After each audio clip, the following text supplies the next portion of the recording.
अब हम बात करेंगे इम्पोर्टेंस ऑफ यीस्ट की। यीस्ट यूनिसेलुलर फंगस हैं और ये जो कार्बोहाइड्रेट्स की फर्मेंटेशन करते हैं। कार्बोहाइड्रेट्स की फर्मेंटेशन का क्या मतलब है कि यीस्ट कार्बोहाइड्रेट्स पर आकर एनारोबिक रिस्पायरेशन करना स्टार्ट कर देंगी, मतलब कि वो खुराक को तोड़ेंगी लेकिन in the absence of oxygen.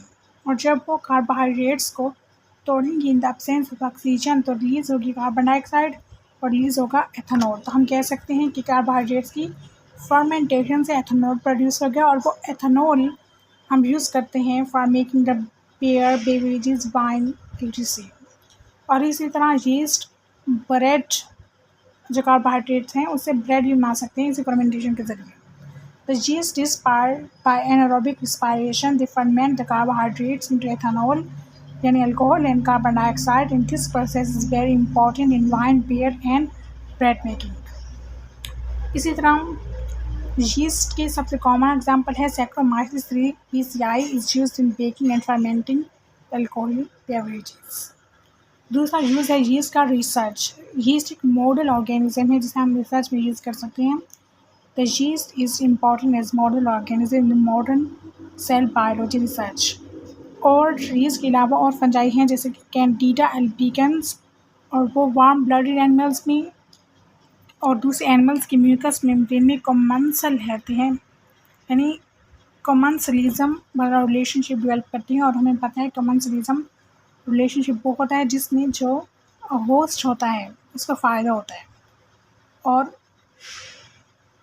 जो फंजाई या फिर पैरासाइट होते हैं उसकी वजह से कोई नुकसान नहीं होता। Are found as commensal yeast in the mucus membrane of humans and other warm blooded animals.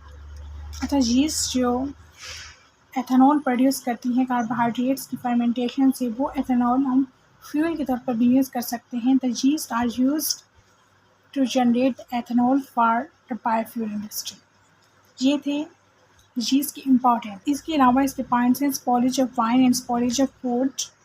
तो ये हम यीस्ट के डिसएडवांटेजेस भी कंसिडर कर सकते हैं कि the growth of some yeast in wine can result in spoilage of wine and spoilage of food.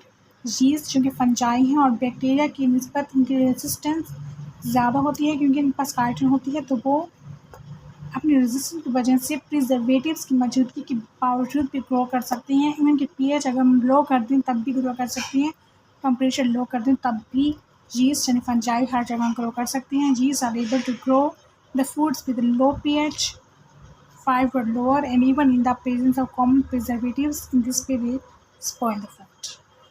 ये MCQs है कि मैथिलीन ब्लू से हम जिंदा यीस्ट सेल्स की प्रेजेंस को डिटेक्ट कर सकते हैं। The methylene blue is used to test for the presence of live free cells. It's all about the importance of yeast.